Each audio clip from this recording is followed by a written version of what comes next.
RTP. Ya está con nosotros 8:10 el economista Augusto de la Torre, docente de Columbia University en New York, y vamos a hablar sobre justamente el análisis del escenario financiero del país.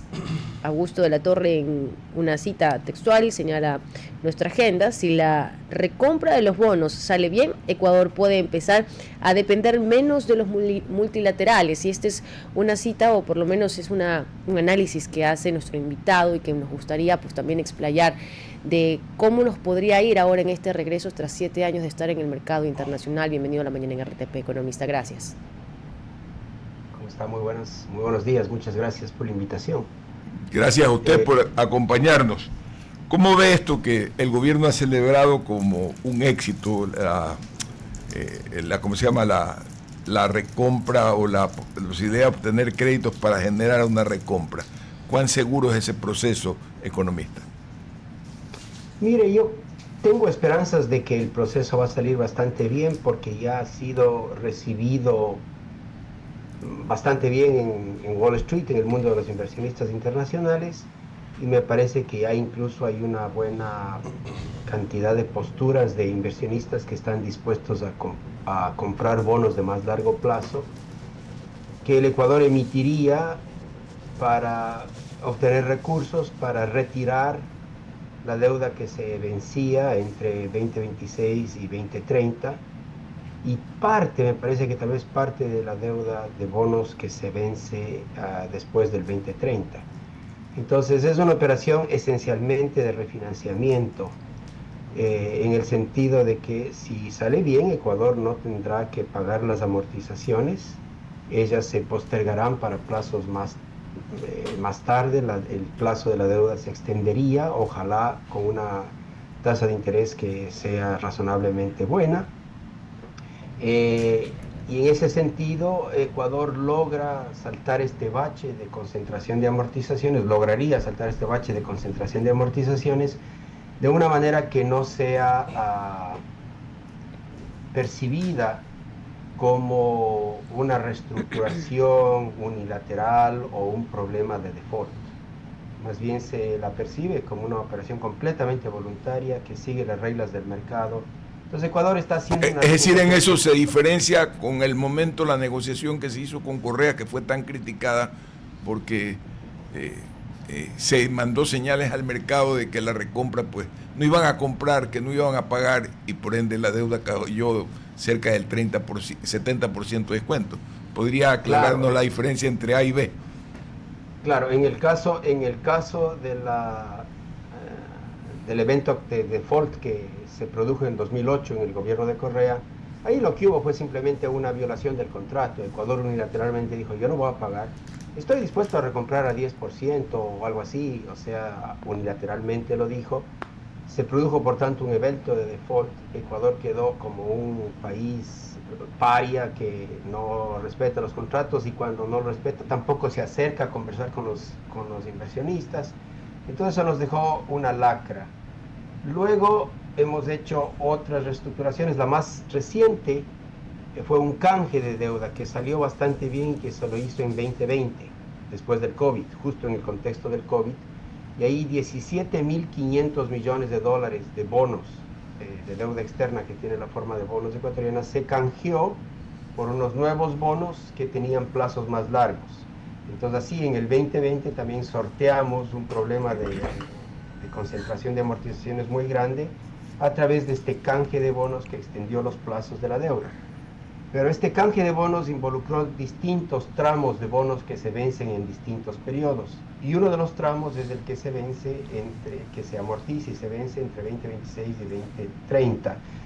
Eso implica 800 millones de dólares de amortización por año, que es pesado para un país que tiene tantas restricciones fiscales. Entonces, para evitar tener que usar recursos fiscales para pagar esas amortizaciones en este periodo del 2026 al 2030, se está haciendo esta operación.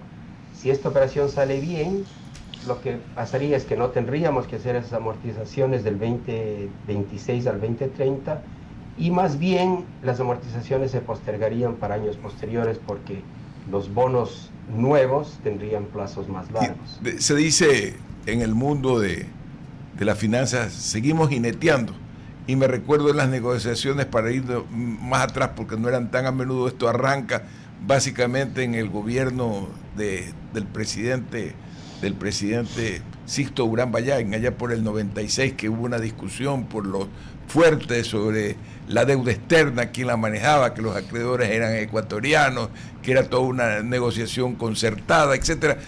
Vamos para los 30 y pico de años, discutiendo lo mismo y pateando la misma pelota, cambiando bonos por nuevos bonos. Y en el fondo lo que estamos expandiendo en un proceso de interés compuesto, el endeudamiento en una forma agresiva. Doctor, ¿existe alguna forma, doctor de la Torre, de contener ese proceso, de patear un problema que no es nuevo endeudamiento, sino el viejo potenciado en el tiempo por el interés compuesto? Bueno, esperemos que no suba el peso de la deuda, que la tasa de interés no sube en esta ocasión, o que si suba poquito simplemente por el hecho de que los plazos se alargan bastante. Pero usted tiene toda la razón, las operaciones de refinanciamiento no reducen el total de la deuda que el Ecuador tiene, simplemente redistribuyen los pagos hacia plazos más largos. La pregunta suya, que es la pregunta clave, es cómo el Ecuador puede empezar a tener menos deuda y a tener, digamos, y poder financiar sus finanzas públicas con recursos de impuestos y no con deuda. La única respuesta, y la más sencilla, es: para eso necesitamos que no exista déficit. Siempre y cuando hay un déficit, si yo gasto más de lo que tengo de ingresos, la diferencia la tengo que financiar con algún tipo de deuda. La peor manera de financiar es simplemente no pagando. Eso es una deuda forzada. Pero la manera normal de pagar los excesos de gasto frente a los ingresos es endeudarse. Ecuador ha ido tratando de reducir su déficit fiscal, que quedó muy grande desde el 2015, porque el gobierno de Correa dejó un nivel de gasto enorme. El gobierno de Correa duplicó el tamaño del gasto con relación a la economía. Entonces, esa expansión de gasto que se produce entre el 2006 y 2015 es una expansión de gasto tan brutal que es difícil, ha sido muy difícil para el Ecuador, ha sido un viacrucis el ir tratando de controlar el gasto, mejorar los ingresos y reducir el déficit. Estamos a medio camino en este proceso que ha sido muy doloroso, ya vamos 10 años en él, no lo hemos terminado y todavía seguimos con déficit, por lo tanto todavía lamentablemente necesitamos endeudarnos. La ventaja que hemos tenido es que una buena parte de estos problemas los hemos sorteado con ayuda de las entidades multilaterales, con quienes nos hemos tenido que endeudar mucho para poder ir financiando ese déficit que se ha ido reduciendo muy lentamente. Si usted toma como punto de partida el año 2010 hasta acá, la acumulación del crecimiento del PIB acumulado no supera el 30%. En tanto la deuda ha superado ese 30%. No hay una sincronía entre endeudamiento y producción, doctor. O sea, la deuda, cuando usted toma deuda como empresario, en el caso mío, voy midiendo el crecimiento de mis activos en relación a la inversión que tomo. Comparando el Estado en esa forma, no necesariamente tenemos el mismo valor, pero ¿el bienestar social ha mejorado o ha disminuido, doctor? Mire, no ha mejorado tanto como necesitamos, pero no ha empeorado tanto como hubiera empeorado si no hubiéramos tenido el auxilio de las entidades multilaterales. Si no hubiéramos tenido el auxilio de estas entidades entre el 2020 y 2025, hubiéramos tenido problemas seriosísimos de manejo de finanzas públicas, porque no hubiéramos tenido dólares para pagar gastos o para avanzar con las finanzas públicas normalmente. Entonces, depende con qué lo compare. No estamos tan bien como deberíamos estar y podríamos estar, pero no estamos tan mal como hubiéramos estado si no hubiéramos hecho los ajustes que hemos hecho y si no hubiéramos recibido la ayuda que hemos recibido de los multilaterales. Es difícil para la población saber cómo hubiéramos estado de mal si no hubiera habido el programa con el Fondo Monetario, por ejemplo. Una pregunta que viene es... Un tema que me preocupa, se pondera demasiado a nivel nacional y los economistas nacionales están muy contentos porque ha caído el riesgo país y por ende ha mejorado la calificación dependiendo cuál de los calificadores te dé. Uno bajó de -C a C, plano, otro creo que lo puso en B y algo, indistinto eso, pero al interior hay un malestar en el pago. El Estado le debe a proveedores del Estado mucha plata. ¿Cómo va el endeudamiento interno, su expansión y su administración, doctor de la Torre? Porque todos hablamos de la deuda externa, pero nos damos cuenta que a nivel local existe una serie de deudas que marcan un comportamiento no adecuado del manejo de la caja fiscal. Correcto. Seguimos todavía con problemas de caja. Seguimos todavía tratando de estirar la sábana, digamos, para cubrir los gastos. Y en el proceso, el Estado, cuando tiene problemas de caja, ha tendido a retrasar los pagos a los proveedores. Y han habido momentos en la historia reciente en los cuales la situación ha sido muy difícil, muy álgida. Recuerde usted que, por ejemplo, el mismo ministro Vega llegó a un punto, me parece que en el año, si no recuerdo mal, el año 22 o 23, en que no pudo pagar los sueldos y tuvo que pagarlos más tarde, tuvo que atrasarse en el pago de sueldos. Entonces tenemos problemas de caja, todavía la situación fiscal ecuatoriana es difícil. La hemos ido tratando de controlar, pero no está todavía completamente bajo control, y por eso es que la prima de riesgo país sigue alta. Yo creo que una de las principales razones por las que recientemente ha bajado no solo es porque la economía ha rebotado, el crecimiento ha sido mejor en el 25, el sector no petrolero de exportaciones muestra buenos signos, el crédito se ha despertado. Ojalá eso dure más allá del 25, pero el 25 fue un año de rebote bastante mejor de lo esperado. Y esa es una de las razones por las que ha bajado la prima de riesgo país, pero no es la única. Yo creo que la otra por la que ha bajado es porque simplemente se venía este proceso de refinanciamiento, que lo han hecho de una manera inteligente, ingeniosa, pero de todos modos, cuando el mercado espera que va a haber un proceso de refinanciamiento, típicamente el precio sube, porque los agentes del mercado esperan poder recibir algún tipo de compensación por cualquier operación de refinanciamiento que se haga. Entonces, no debemos cantar victoria, pero tampoco debemos minimizar la importancia de esta operación, que yo creo que ha sido bastante bien diseñada y ojalá tenga todo el éxito. Lo vamos a saber, todo el detalle de esta operación se va a saber el 26 de enero, cuando se cierre la decisión de los bonos que se retiran, se recompran y la deuda que se emite, porque es una especie de una operación simultánea. Ecuador va a emitir bonos nuevos a plazos largos y los recursos de esa emisión los va a utilizar para retirar los bonos que se vencían, especialmente en el periodo del 26, que se amortizaban, digamos, que tenían que amortizarse del 26 al 2030. Entonces, todavía le queda al Ecuador también la tarea de reducir los retrasos internos. Usted tiene toda la razón, eso es una manifestación del problema de caja. Entiendo que se han ido reduciendo. El programa con el Fondo Monetario le dice al Ecuador que le felicita por haber hecho un esfuerzo de reducir los atrasos de los pagos, pero siguen habiendo atrasos.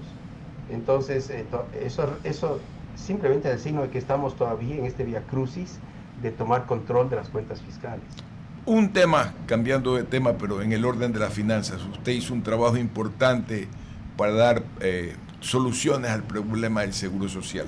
Ya ha pasado algunos meses, si no un par de años. Siempre me confundo el tiempo, esta época pierdo la dimensión del tiempo, tengo que tenerlo anotado, pero creo que más de 20 meses pasó de que usted presentó un informe. ¿Qué sucedió después de eso, doctor de la Torre? Nada, digamos, desde el punto de vista de acción política para buscar una reforma integral. Yo tengo la esperanza de que el informe que hicimos, que tiene un detalle muy grande de cómo se podría arreglar el problema de las pensiones del sistema de invalidez, vejez y muerte para que restablezca su viabilidad financiera y se vuelva más equitativo.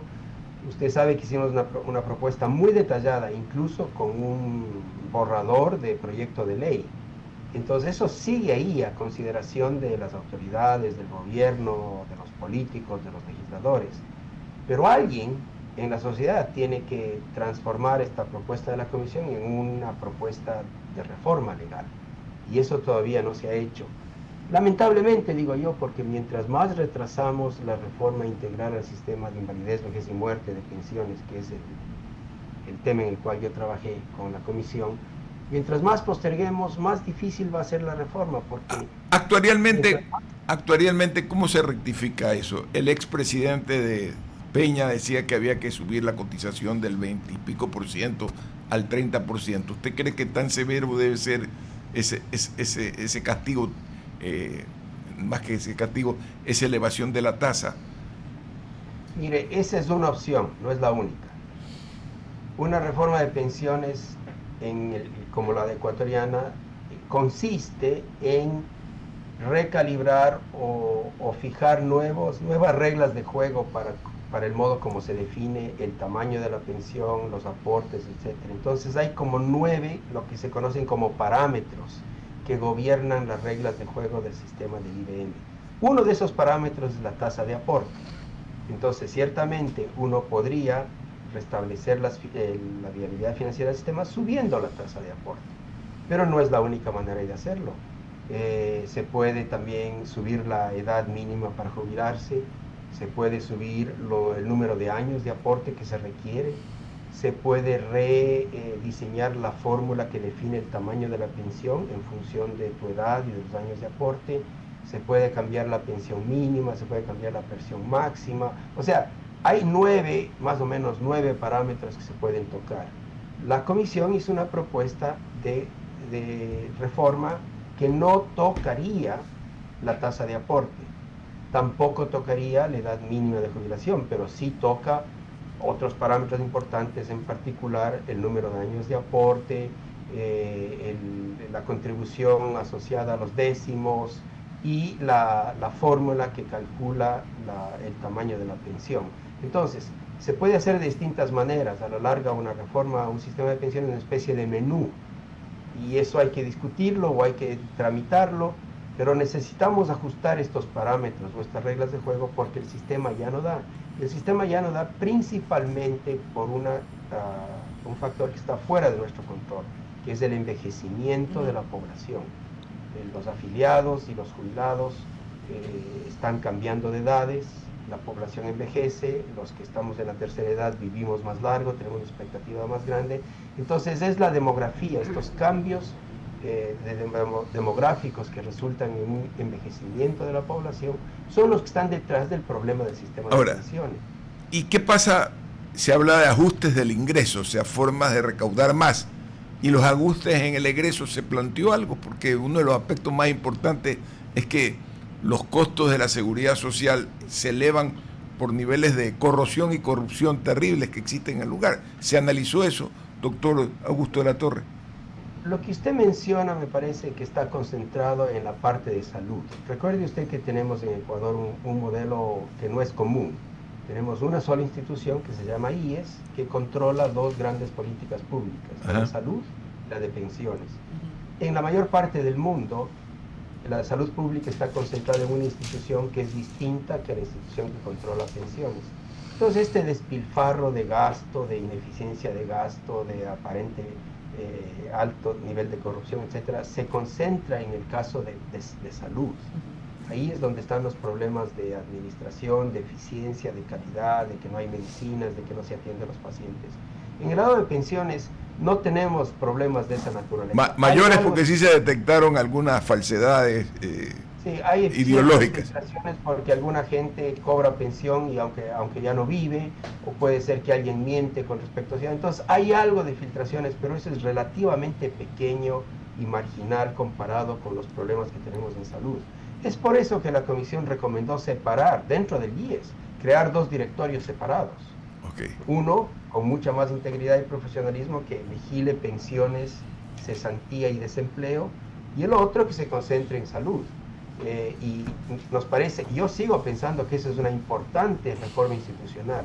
Necesitamos especializar los 2 temas y separarlos porque son distintos. Yo les digo a mis amigos, si a mí me pidieran que fuese director del IES, yo me volvería loco, porque de pensiones sé, de salud no sé mucho. Pedirle a un director que gobierne los 2 de los temas más importantes de política pública de un país, salud pública y pensiones, y poner todo eso bajo un solo paraguas, un solo directorio, que tiene además problemas. Sabemos que el directorio del IES tiene problemas. hay que nombrar los directores se nombran de manera política, etcétera. O sea, necesitamos recomponer la gobernanza e institucionalidad, no solo las reglas de juego del sistema de pensiones, necesitamos recomponer todo. Por eso es que lo que estamos nosotros abocados es hacer una reforma integral, tanto del sistema de pensiones como el sistema de salud. Y lamentablemente no se nota que hay voluntad política de hacerlo bien, integralmente y hacerlo bien. Augusto, le quedamos muy agradecidos por habernos acompañado esta mañana en RTP. Nosotros vamos a un corte comercial. Gracias por sus ideas. Muchas gracias. Un abrazo. Gracias por invitarme. RTP